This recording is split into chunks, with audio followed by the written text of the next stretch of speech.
So, hello and welcome to another episode, quick one today, of Steelfur Speaks with, of course, me, Steelfur, aka Finbar. I guess the main topic for discussion today and the exciting news of the day is, of course, the Monarch spoilers that have started to leak out onto the internet. Now, I'm going to run through the spoilers quickly, but I know a lot of other channels are doing that.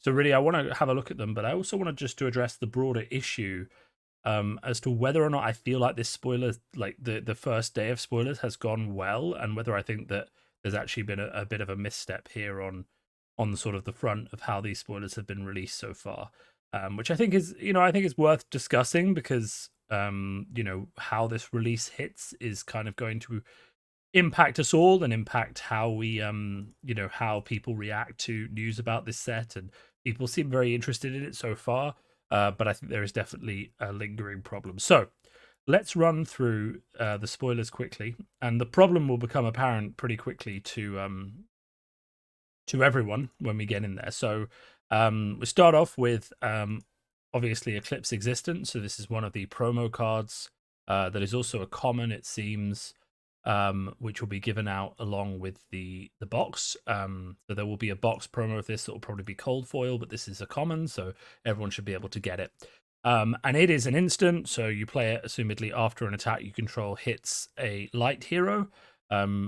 We're assuming at this point that light will be an alignment that heroes can pick, or maybe certain heroes will be given the light alignment. We don't know. But you may banish a card from their soul. Do we know what soul is? We don't. If you do, they lose 1 health. Okay. If you have more health than an opposing light hero, you may banish an action card from your graveyard. Okay. So let's talk just about 2 things that are obvious here. The first thing is, of course, there will be some way that heroes are designated as light or shadow, or there will be certain light heroes. I lean close to believing that there will be a way to designate heroes as light or shadow, because otherwise this is a bad card, even though it pitches for free. Though it is important to know that basically is this a good card? In my opinion, it really depends on the meta. So this is a meta card. There will be a way of designating heroes light or shadow. And if light heroes are very good, then this could be a good card. I have an issue with this sort of card design because it only has an effect if your opponent is a light hero, which means that although it pitches for free, which means you could put it in a lot of decks, like for example, a Kano deck wouldn't mind if it couldn't play this all the time. But even then, the fact that you're playing a card that is dead unless you're in certain matchups is a bit annoying. So we'll have to see kind of how that plays out. But my initial thoughts are that this is a silver bullet in case a light deck is getting very good. But if this was an effect that Shadow really needed, then it should do something, even if the opponent isn't playing a light hero. So my first impressions on Eclipse Existence are not great, to be honest. The effect is good. Tech against Soul, if Soul is really strong. And then giving you a bit of a kicker if you have more health than them. But other than that, if we're assuming half the heroes that we have go aligned to shadow and half get aligned to light, then this is a dead card in half of your matchup. So isn't it better to just play another 6 cards? And also, and this is kind of, so we come back to, I guess we'll come to the central point before we continue on, because we have no idea what Soul does. And I actually think that is a mistake, and I think that it will run through this preview season, that this is actually a mistake, that we don't know what Soul does, right? Because it's very hard to get excited for this when you don't understand the Soul mechanic. And I actually think it's a bit of a misstep by the Flesh and Blood team. I think that what they should have done was spoil the names of the keywords over like on Friday or last week, and give people a few days to speculate and guess what they thought the keywords were. So that's Soul and Blood Debt. And then following a few days of speculation about what they do, they should have published a note about what they do before they started releasing these spoilers, right? Because it's hard to put this card in context when you don't know how a hero is going to become a light hero and you don't know what a soul is. So you're looking at this card and you can understand roughly what it does, but you have no further context for deciding whether or not it's good or bad. And for me and a few other people that I've seen in the Discord, that just creates confusion. That just creates a desire to, less excitement, more frustration. Like, I want to know if this card is good or bad. I want to know if I should be getting excited for this card, but I can't because I don't know what the ability does. And I think that's a big deal, right? Okay, so then let's move on to Eclipse, which is the next one. So this is a legendary specialization for a new hero called Cheney, or Chane, or Shane, or something like that. Which may be a play on the idea of chaos, or Kane, or that kind of thing. But interesting to note, it is a legendary card, both of the rarity and the effect. So previously we saw a legendary card in is it Rogo? I always forget how to pronounce this. Gorvanian Tome. And this is a legendary card, but it's also a legendary rarity. Play if you've only played 6 or more cards with Blood Debt this turn. If you have, you may play Eclipse from your banished zone. Now we know what Blood Debt does because it's on the next card. You may play it. So this is not Blood Debt. Blood Debt is at the beginning of your end phase. If Tome of Torment is in your banished zone, lose 1 health. So Blood Debt is assumedly cards that you can banish and play from your banished zone, but also have a penalty if they stay in your banished zone too long. But you obviously want to keep them in your banished zone so you can combo them with something like this. So that's clearly like how Chane is going to work. She's going to be about banishing lots of cards to your blood zone, your banished zone, and then using them in one turn to play for this. But of course, that is an action, so you will need an action token. This is at least an instant. And then there will be a Soul Reaper token, which is pretty cool. It sounds like a really powerful weapon. Soul Reaper sounds like a really powerful weapon, so that would be interesting to see. Also, and I think it is worth noting 2 things that I like about this card. I love the art. This is a bone moon eclipsing the sun. Like, how cool is that? And I like the fact that it's setting up this idea of a sort of combo deck that relies on the banished zone. So you go through the whole game banishing some cards. They have Blood Debt, so you don't want to banish them too quickly. But when you've got enough and enough ways to play them, you can play the Blood Debt cards and then get this really powerful weapon. And that seems like a really fun play style or way to play. But what I will say, and what I really don't like, is limit 1 cards. I've played many, many games that have used limit 1 as a balancing mechanism for really strong cards and combo cards, and it never works. Either a card is, but basically it's a variance and consistency thing. So either a card is so strong that in the games where it shows up, it dominates, and therefore if you're playing a deck, the person who gets that limit 1 card wins because they get that really powerful card, or it's, not that impactful, so you don't really want to run it because it's not consistent, right? So in general, I would always prefer 3x of a card that's slightly weaker to 1x of a card per deck that's really strong. Now that is just saying, like, conditionally, there may be something involving this card that guarantees you get it when you need it. Like maybe Chane has an ability that starts with this in your banished zone. That would make sense if this is going to be a combo card and a playoff. But if this is, for example, just a single card in the deck that you need to draw to finish the combo, that doesn't make sense. So my prediction is that Chane will have a way to start with Eclipse in the banished zone, right? So that you don't have to worry about finding it. You just have to worry about getting Blood Deck cards in. And if that's the case, then I'm fine with it. But I really object to the idea that legendaries are going to be mandatory for classes. I mean, equipment's arguably a mandatory, but they're not, because you can play with common ones. But for specialization cards, and especially a card like this, which is basically the payoff for your entire deck building combo engine, really, you don't want it to be in a situation where a player really likes the look of Chane, they like her art, they like the Blood Debt mechanic, but they can't afford a legendary. So they can't play the class. And that's what we get into when we start talking about legendary class specializations, because there is a difference between a legendary equipment like Mask of Momentum, which makes Ninja a lot better, but you can still run something else and still have those good majestic Ninja cards and still enjoy playing Ninja, and something like this, which is integral to the payoff of a class that focuses on blood debt, which we can assume Chane is going to do. We're going to assume she's going to focus on blood debt, and if you don't have this card, you won't be able to play that massive big blood debt payoff, right? So that is a problem with this card being legendary, and there will be other problems if this card is expected to be shuffled into a deck, but I'm starting to think that probably it won't be. I have a feeling this will ban. I have a feeling that one of Chane's lines of text will say, banish this card, search your deck for the Eclipse card and banish it from the game. And maybe just as a starter line of text. So then this card will always be available, and your opponent will have a clock of blood deck cards to play against, but you're not going to have to go searching for it or affect things, really. But then we turn again to... So this kind of implies... So we know another shadow hero, Levia, right? And I think the same is going to be true of this one, that Doomsday will be in your deck, but Levia will banish it at the start of the game, right? And then you'll be just playing this blood debt to build up and get this Soul Harvester, which will be another weapon.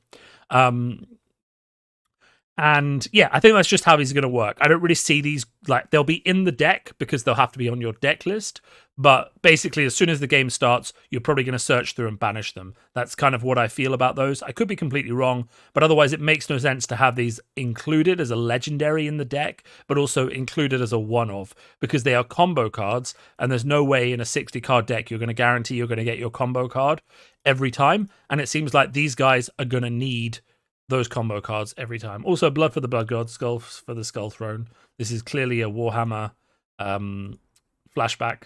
Then we have our first actual shadow action that isn't tied specifically to one character.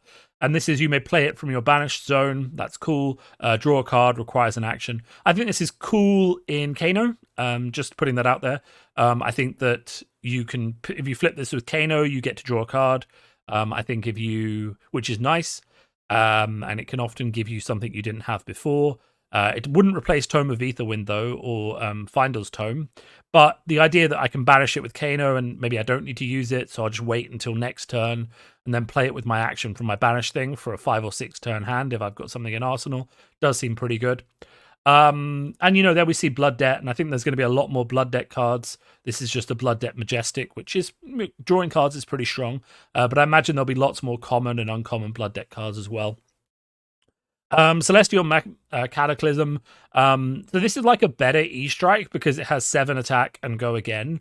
And it's a 2, and it's a yellow as well, which is better than E-Strike. You know, Ira could pitch this and attack twice. That's really good. But again, we don't know how expensive this cost is, and that's really stopping me from getting excited or annoyed about this card, because I don't know how hard it is to get 3 cards in your soul. And even if it is hard to get 3 cards in your soul, I don't know how important it is to keep those cards there to pay for other effects yet. So it's really hard to rate that card. Again, why I think the soul mechanic should be transparent before all of these spoilers get released. Then we have a light instant, which costs 4. A lot of people have been saying, oh, look, you know, Aetherize is going to be really good. And it could be for Eclipse, and it could be for Doomsday. And Aetherize is that Kano card that cancels a 1 cost or less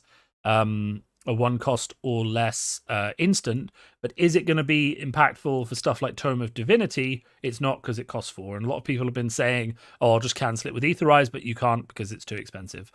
Draw 2 cards. If a card has been put into your hero's soul this turn, draw 3 cards. Again, and I know I'm probably sounding like a bit of a broken record here, but how do I get excited for this card effect without knowing what the soul is? I don't know how hard that is to do. I don't know how easy that is to do, and therefore I don't know how hard it is to trigger that kicker. Otherwise, I do like the design. I like the fact that unlike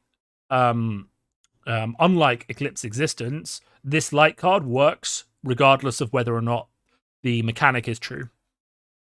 So Eclipse Existence would have an ability that works regardless of light heroes if it was on the same level. And I think it should. I think this card should have something that does something, and then it should have a kicker if that hero is light. I really hate the idea of cards that just don't work if your opponent isn't playing a certain matchup.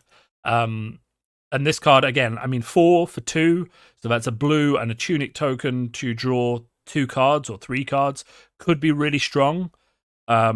You know, a hero like Kano, for example, could love this, you know, because you'd have, you know, you pitch a blue, you use your tunic token, you draw 3 cards somehow, and then suddenly you've got 6 cards in your hand, and you can start pitching for Kano's ability and melting people, and that's really good. So, you know, Tome of Divinity is interesting, but of course it also causes problems for Kano because it waters down the action count, and you can't play this if you flip it with Kano. So there are problems there. So that's kind of where we get to on this discussion. Those are the spoilered cards. I think we're getting one more today, and then we may have to wait a few days to get them. You know, and kind of just those, I want to just recap those issues, is not knowing what the mechanics do. You'll see there's already 3 cards here that I can't really comment on how I feel about them. They look interesting. I love the art, but what the hell is a soul? And I really feel like that shouldn't be a question that we go into in the spoiler season. Like, I feel like, again, as I said at the start of the video, it would be really good if they had, say, told us that we were getting 2 new mechanics, Soul and Blood Debt, last week. And first thing, of course, before the spoilers came out, told us what Soul and Blood Debt do. And after that, rolled through. And I think there's a reason they haven't. And I think that's going to be because there may be a weapon or something like that that makes your hero light or dark. And when your hero is light, you will have a card maybe that comes into play as like an offhand or a weapon or something that will store things in your soul, or you'll have to put a soul or something to the side. And they don't want to spoil that because it will be intrinsically tied to maybe a new hero mechanic or something like that, which they're not ready to spoil. So we need to know what soul is. We need to know soon. And I'm coming out and saying hit and a miss because I genuinely think that excitement for a lot of these cards would have been better if we knew what Soul did before they were spoiled. At the moment, I'm seeing a mix of excitement for art, excitement for cards in general, and a little bit of speculation. But you could have had the and a lot of confusion about what the cards do. But you could have had the speculation done before the spoilers came out, and you could have avoided all the confusion by just telling people what it did before it came. And I think you want the speculation over the abilities, but there was no reason you couldn't get both by just teasing the names of the abilities and then releasing them before the previews came out. And that's my kind of takeaway from this video. As always, if you like this video and you want to see more of this sort of content, please let me know. Obviously, overall, I'm quite positive about the set. It looks like it's interesting. It looks like it really expands on the mechanic and starts to take into consideration the banished zone. So now we're going to have cards that care about the banished zone. Maybe we'll get some cards that care about the graveyard, and cards that care about the pitch zone. And then really you're talking about a multifaceted game where in play matters, banished matters, pitch matters. And there's already a lot of cards that talk about that. So it's really interesting when they expand so that every zone matters. But of course, there are some concerns when you start thinking about banished cards in terms of recursion, in terms of creating too many negative combos by having them always there. If I have 6 cards with Blood Debt on that I can play from my banished zone, there are some disgusting combos that I can make. And it seems like the 2 heroes we're going to have on the dark side are combo heroes based on the 2 cards we've seen, where they care how many Blood Debt cards you've got in your banished zone or how many cards you have played this turn. That's kind of like my predictions for what they look like. And that's kind of like my predictions for where we're going with this set. Hopefully we'll find out what Soul does soon, though hopefully it doesn't happen before people have a chance to watch this video. So thanks a lot for listening, and I will talk to you soon.